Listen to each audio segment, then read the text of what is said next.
Are you ready? Are you with us? Are you with us? I'm with us. Okay. Great. To all of you and all of us, welcome to the command center. For many of our visitors today, this is their very first time to come to this place. And we say, consider this your home. We'll be meeting as often as we can, as often as occasion will demand. And so today, we have agreed that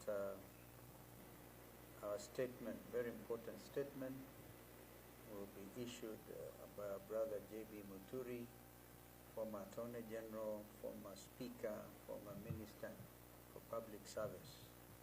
What a distinguished CV. But I also want to mention that we have a brother here, Rigathi Gachagua. We have also a brother here, Eugene Wamalwa. And we have the chair of Jubilee, Torome Saitoti, is right here. And we have clearly communicated apologies from our sister mother Karua and from our brother Fred Matiang'i, and also our friend Peter Munya. So those, and Lenturi as well. So with those remarks, I want to welcome our brother JB to read a very important national statement.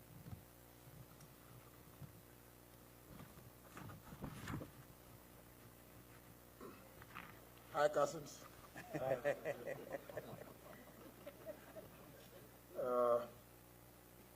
has already been indicated, this is a joint statement by the United Opposition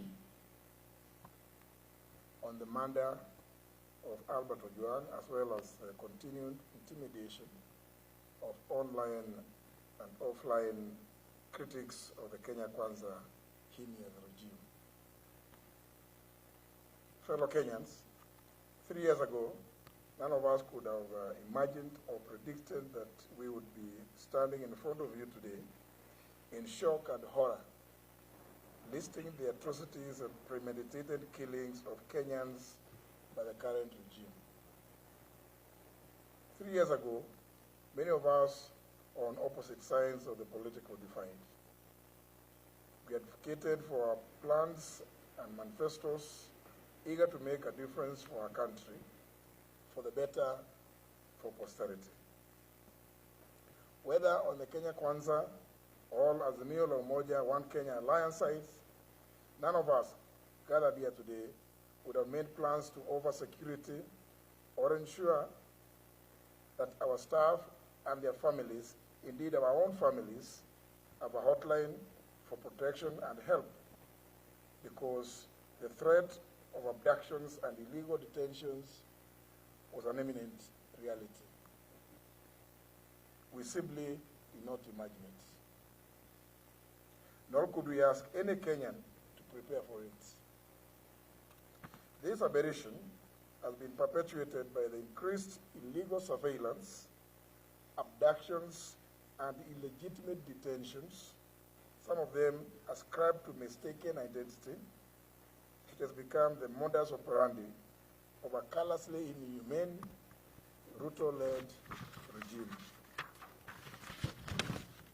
It is one, if not the major reason, why senior members of the Kenya Kwanza have been impeached, forced into resignations, or indeed have been sacked because they questioned and sought answers for these indecent atrocities that go against human understanding.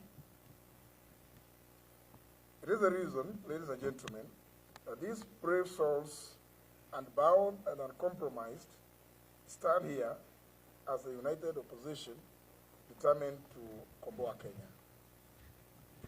Friends, our beloved republic, when that 1-year-old Albert Ojwang walked back to his home in Migori on June 6, 2025, Neither he nor his parents, his relatives, and his young wife were aware that these were his last hours on earth.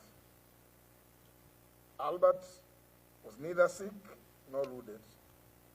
He had in fact spent the day actively planning his home garden, calculating his eventual harvest.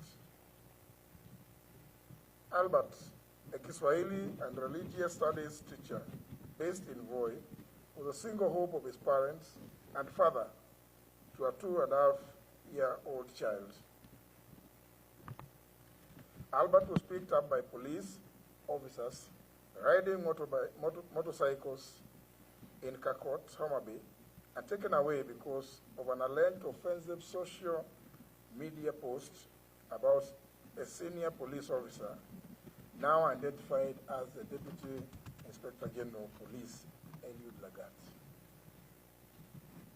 2 hours later, after the police who arrested Albert assured his parents that he was well and only needed a heavy overcoat because Nairobi was cold, Albert was dead.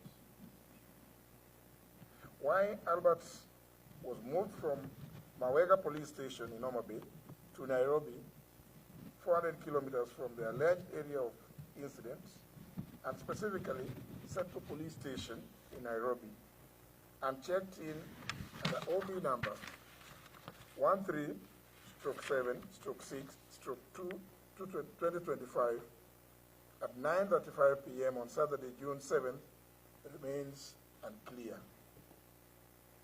There are 26 hours that remain unaccounted for between Homa Bay and Nairobi. 26 hours when a healthy man, having lunch with his young family, arrived, according to many sources, bleeding with serious injuries, 26 hours before being declared dead on arrival, allegedly at Bagathi Hospital, Nairobi, at 1:39 a.m. Today, ladies and gentlemen, this is no ordinary gathering. Albert's family has questions. We too have questions. Kenyans have questions. And indeed, the international community has questions. We all demand answers to the following. 1. The Criminal Procedure Code, Chapter 75 of the Laws of Kenya, has clear procedures on arrests relating to cognizable offenses. There should have been a formal complaint and an arrest warrant. Kenyans want to know if there was a formal complaint by the Deputy Inspector General of Police, Eliud Lagat, and if so, at what police station? Which date and time was this complaint recorded? Was it the OB entry number of the said was there an OB entry number for the said complaint? Number 2, we demand to know why Albert was moved from Mawego Police Station, Homa Bay, to Nairobi, and specifically Central Police Station, and which officers accompanied him by name and rank. Central Police Station, Nairobi area, has CCTV coverage. Number 3, we demand to know where the footage showing Albert being brought in and leaving the station is, and whether it's been provided to the family lawyers. If there is no footage, we demand to know who ordered for the cameras to be switched off. When Albert was picked up in Homa Bay, he had no physical injuries. Indeed, he was having lunch with his wife. We demand to know who inflicted the grievous and extensive injuries on his body. Number 5, it's been reported that Albert was in solitary confinement at Central Police Station. Why was Albert considered a high-risk criminal to be confined in solitary? If he was not in solitary confinement, as alleged, who are his cellmates and how many were they? We therefore demand to know that demand to be shown the cell register to show whether he was with other inmates or he was in solitary confinement. Number 6, yesterday, June 10th, 2025,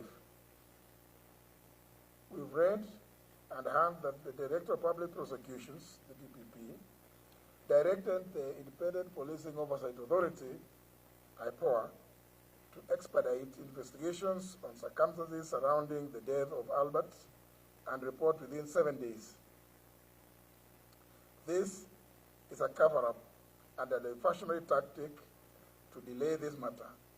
The mandate of the DPP under the Constitution of Kenya is to direct the National Police Service at the Directorate of Criminal Investigations in writing to do investigations, not to direct the IPOA. The postmortem on Albert is clear, and all Kenyans have formed this opinion. He was murdered. In light of the foregoing, we are calling not just for the resignation, but for the arrest and arraignment in the court of the Deputy Inspector General of Police, Eliud Lagat, within 24 hours from the issuance of these statements. We similarly demand that the junior officers currently being persecuted be given witness protection with immediate effect. Their lives, obviously, are in danger because they know the truth. We applaud the courageous Kenyans who have kept vigil at Vigilance House,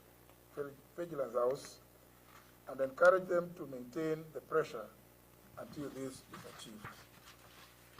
We are also aware that Safaricom is complicit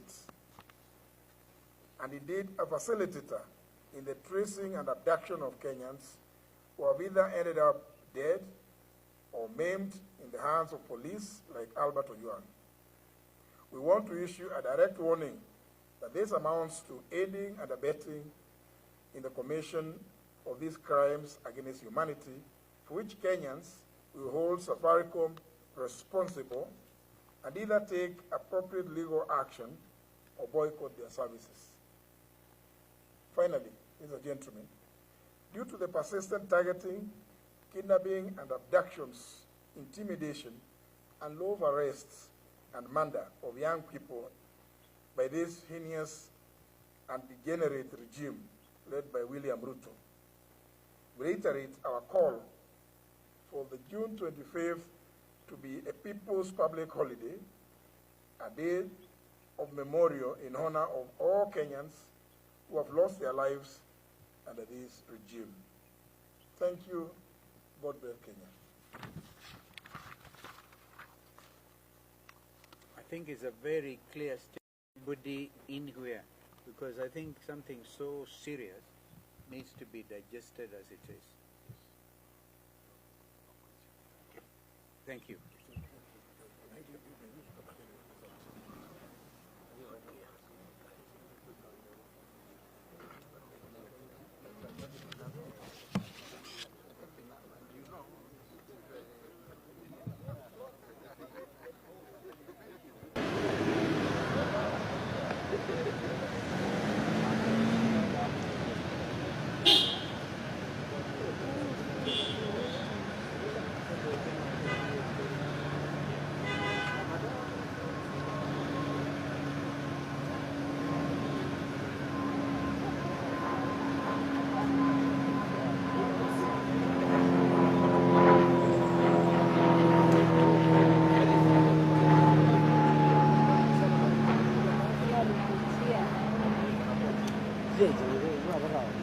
Kwa close up mzuri.